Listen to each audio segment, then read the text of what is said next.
Guys, this is Linda. I just wanted to give you all just a little taste of some of my dinner for this Sunday. So this is some arch potatoes. I have some green and orange bell peppers in here, onion, garlic. I even have some, Joseph put some garlic in the oven and made it really pasty. I put some of that in here. I put some of my canned jalapeno peppers and juice in these potatoes. Yeah. I also put some basil oil in here also. So I'm going to give it a taste.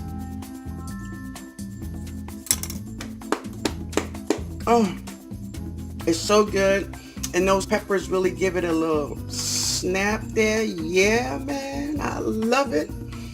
But anyway, guys, this is just a part of our dinner for tonight. I have some green beans cooking, some long grain rice, Zatarain, gotta have that stuff.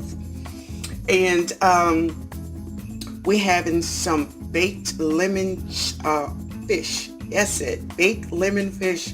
And it looks great. It's almost done, but not quite. Yeah. But anyway, guys, you all have a great Sunday. And listen, chill out. It's all right. Later, y'all.